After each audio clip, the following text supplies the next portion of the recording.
Hello दोस्तों, अपने इस सामान्य अध्ययन विषय की श्रृंखला में हम लोग पढ़ रहे हैं इस समय प्राचीन भारत का इतिहास। दोस्तों, प्राचीन भारत के इतिहास में आज का हमारा टॉपिक है 6ठी शताब्दी ईसा पूर्व का भारत।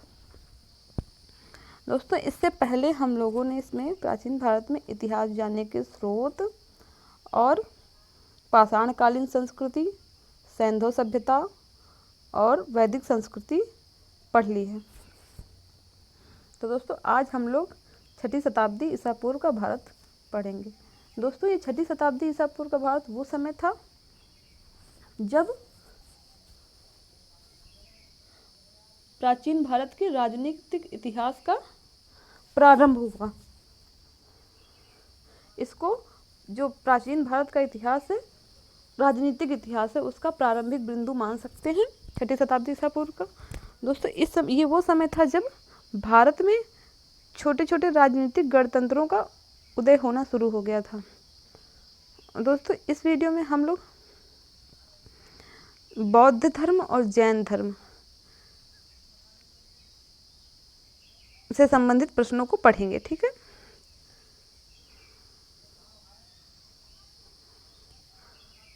हमारा पहला प्रश्न है दोस्तों, कथन दे रखे हैं, ए और बी कथनों पर बौद्ध महायान के संदर्भ में विचार कीजिए और सही उत्तर का चयन कीजिए। बौद्ध धर्म के इस रूप में बुद्ध की उपस्थिति कुछ एक संकेतों का उपयोग करते हुए मूर्तियों में दिखाई गई है। बी कथन है, महायान बौद्ध के आने के साथ ही बोधिसत्व में विश्वास समाहित हुआ। तो दोस्तों, इसमें जो बौद्ध धर्म का महायान शाखा है, उसमें मूर्तियों का स्पष्ट मूर्तियां बनाई गई। दोस्तों, महायान शाखा के अंतर्गत बुद्ध की स्पष्ट मूर्तियां बनाई गई थी। तो ये जो पहला कथन है, इसमें कुछ संकेतों की बात कर रहा है, तो ये वाला कथन गलत हो जाएगा, क्योंकि कुछ संकेत नहीं, यहाँ पे स्पष्ट मूर्तियां बनाई गई थी। और महायान बौद्ध के आने के साथ ही बोधिसत्व में विश्वास समाहित हुआ। तो दोस्तों, ये वाला कथन राइट है, क्योंकि महायान में बोधिसत्व का विशेष महत्व था। बोधिसत्व वो व्यक्ति होता था जिसने निर्वाण प्राप्त कर लिया है। यानी कि निर्वाण प्राप्त करना मतलब जिसने जीवन मरण के चक्र से मुक्ति पा ली है, वो निर्वाण की अवस्था होती थी। और दोस्तों, वो बोधिसत्व जिसने निर्वाण प्राप्त कर लिया है, वो और लोगों को निर्वाण प्राप्त करने में सहायता करते थे। ठीक है। तो ये वाला इसका कथन सही हो जाएगा। तो देखिए, इसमें ऑप्शन में ये वाला पहला वाला ही ऑप्शन सही हो जाएगा। ए गलत है तथा बी सही है। ठीक है। बढ़ते हैं अगले प्रश्न की ओर। महायान बौद्ध धर्म के अंतर्गत बुद्ध की प्रतिमाएं बनाई जाने लगी। बोधिसत्वों को नहीं स्वीकारा गया, क्योंकि उन्हें अभी भी ज्ञान प्राप्त करना बाकी था। दोस्तों, बोधिसत्वों को ज्ञान प्राप्त करना बाकी नहीं होता था, बल्कि वो निर्वाण प्राप्त कर चुके हुए होते थे। ये वाला गलत हो जाएगा। मूर्ति कला के केंद्रों के रूप में मथुरा एवं तक्षशिला का पतन हुआ। तो दोस्तों, पतन नहीं हुआ था, विकास हुआ था। मूर्तियों में बुद्ध की उपस्थिति सिर्फ कुछ संकेतों के माध्यम से दिखाई गई थी। तो दोस्तों, संकेतों के माध्यम से नहीं दिखाई गई थी, बल्कि स्पष्ट मूर्तियां या प्रतिमाएं बनाई गई थी। तो पहला कथन सही है। ठीक है, पहला ऑप्शन सही हो जाएगा इसका। बढ़ते हैं अगले प्रश्न की ओर। प्रश्न है हमारा, निम्नलिखित में से कौन सा बौद्ध धर्म के त्रिरत्नों में से नहीं है। तो दोस्तों, बुद्ध धम्म संघ, ये बौद्ध धर्म के त्रिरत्न है। और जो अहिंसा है, ये जैन धर्म का एक व्रत है, इसीलिए इसमें ये वाला ऑप्शन हमारा सही हो जाएगा। ये त्रिरत्नों में से नहीं है, ये वाले गलत हो जाएंगे। ठीक है, ये वाला सही हो जाएगा। ये त्रिरत्न में से नहीं है, और ये तीनों त्रिरत्न हैं बौद्ध धर्म के।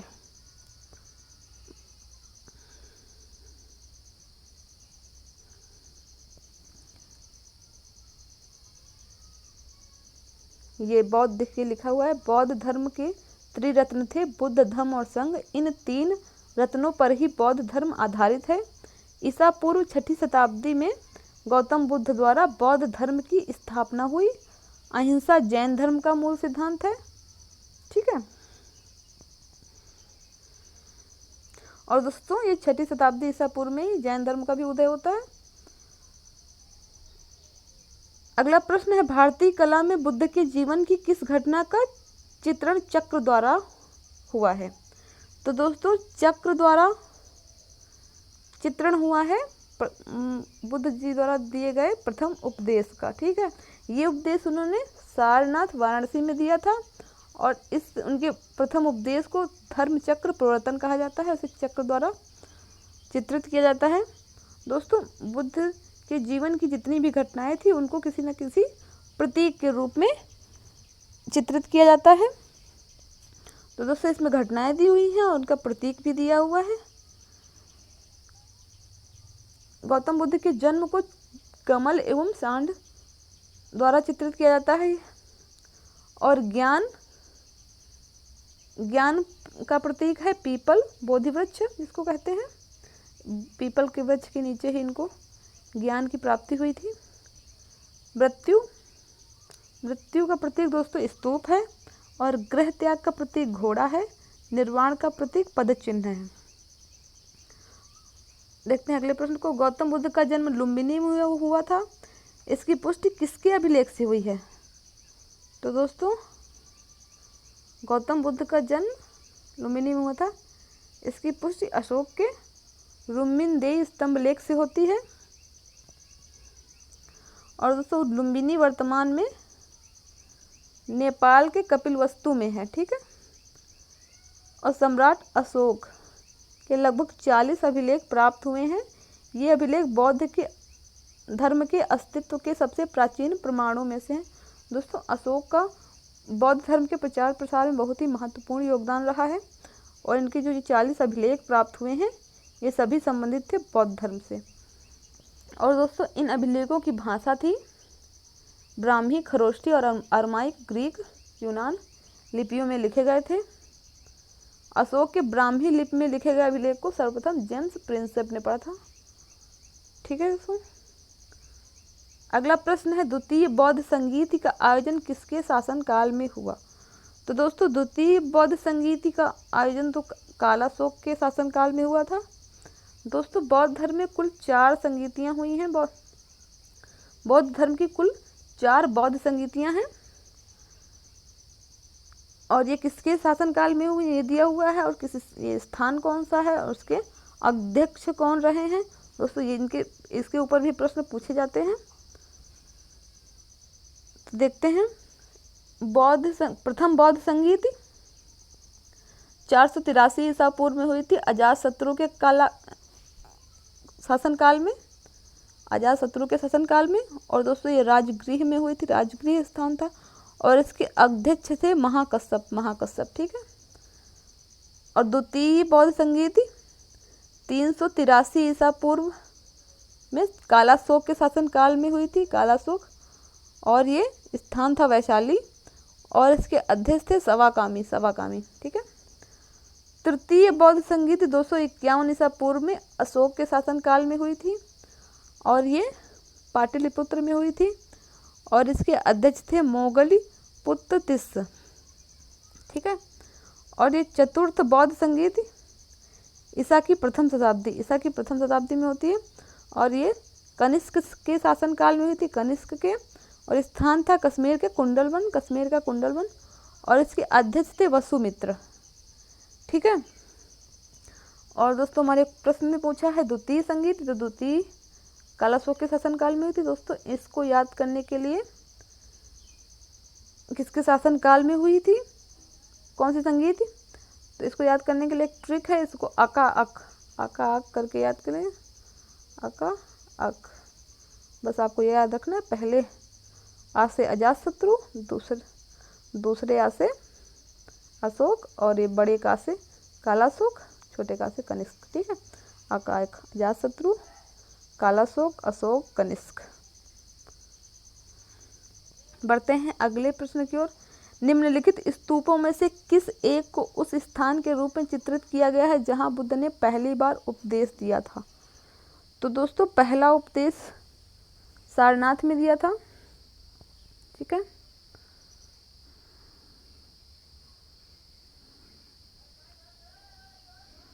और इस घटना को धर्म चक्र प्रवर्तन के नाम से जानते हैं, ऊपर देख चुके हैं। अगला प्रश्न, वह देश जहाँ पर बौद्ध धर्म का प्रचार प्रसार नहीं हुआ।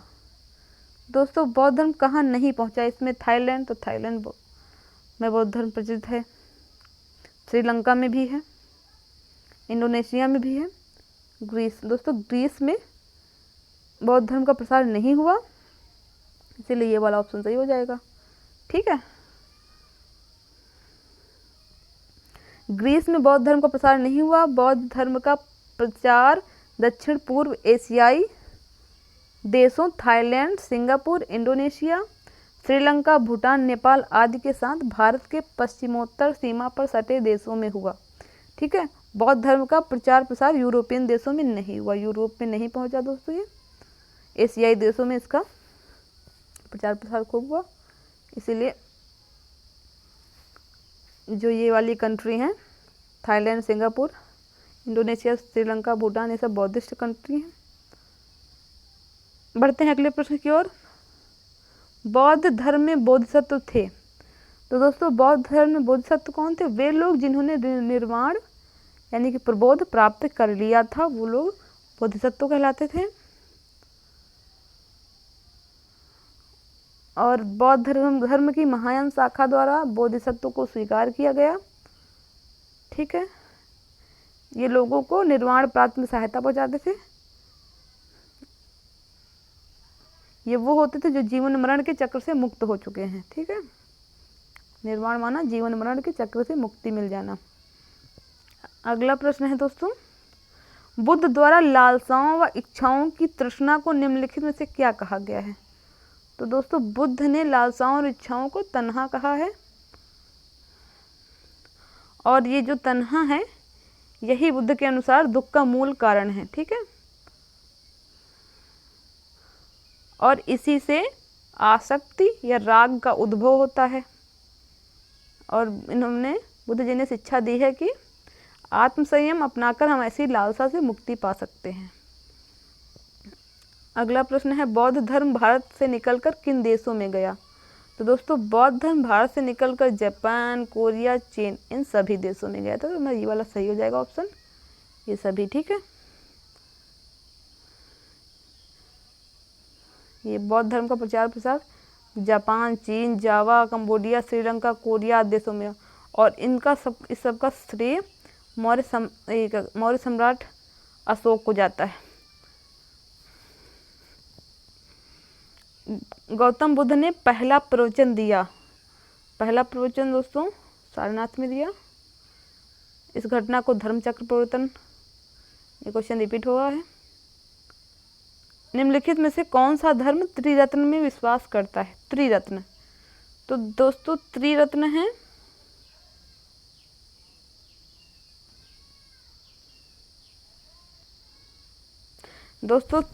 है जैन धर्म में,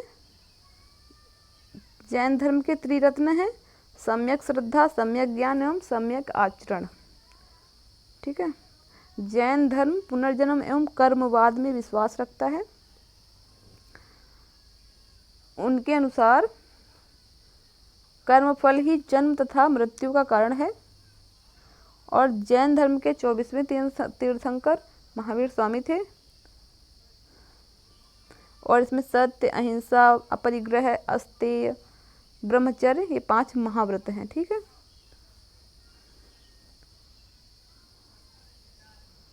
और जो ये त्रिरत्न है जैन धर्म के, ये बौद्ध धर्म के त्रिरत्न बुद्ध धम्म संघ से मिलते जुलते हैं। बुद्ध धर्म के त्रिरत्न हैं बुद्ध धम्म संघ, और जैन धर्म में भी त्रिरत्न है जो सम्यक श्रद्धा, सम्यक ज्ञान एवं सम्यक आचरण है। ठीक, ये परंतु त्रिरत्न सिद्धांत की बृहत व्याख्या तो विस्तार से बताया गया है जैन धर्म में, इसीलिए इसमें जैन धर्म का ऑप्शन सही है। ठीक है, अगला प्रश्न है, जैन और बौद्ध भिक्षु भिक्षुणियों के लिए आरंभिक विहार बने होते थे। दोस्तों इसमें जो पहले के विहार थे, मतलब रहने का स्थान था, वो लकड़ी के बनते थे। ठीक है,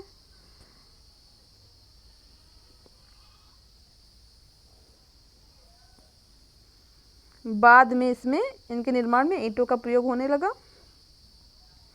और पश्चिम भारत में विशेषकर कुछ विहार पहाड़ियों को खोदकर बनाए गए। बौद्ध चैत्यों के पास भिक्षुओं के रहने के लिए आवास बनाया जाता था, जिसे विहार कहा जाता था। ठीक है।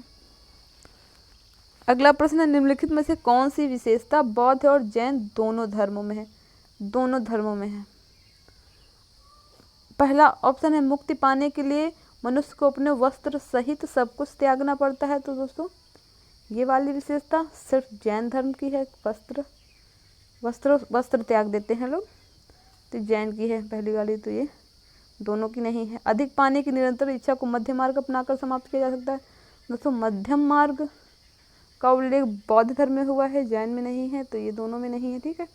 केवल वही सच्चा ज्ञान प्राप्त कर सकता है जो घर त्याग देता है।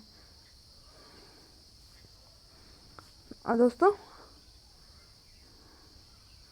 तो इन धर्मों को मानने वाले सभी लोग घर का त्याग नहीं करते हैं, और ये क्या करते हैं, इसलिए ये भी गलत हो जाएगा।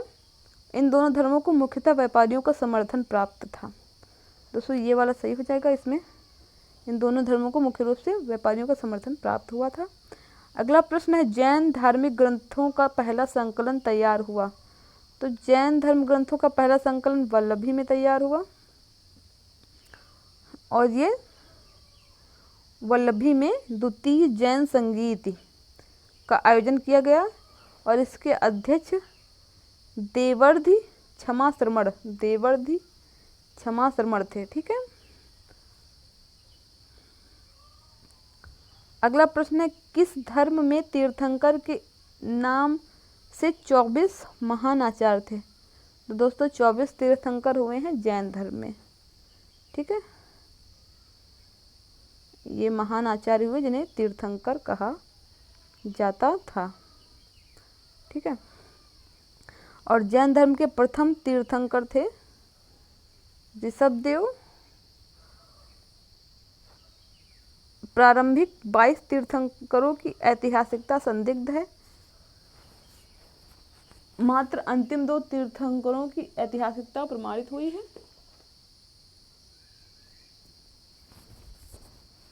और वे हैं पार्श्वनाथ एवं महावीर। ठीक है। महावीर स्वामी जैन धर्म के अंतिम यानी कि 24वें तीर्थंकर थे। तो दोस्तों ये थे हमारे 6ठी शताब्दी ईसा पूर्व के भारत टॉपिक से रिलेटेड MCQs टाइप क्वेश्चन। तो दोस्तों आपको ये वीडियो कैसा लगा कमेंट करके ज़रूर बताइएगा।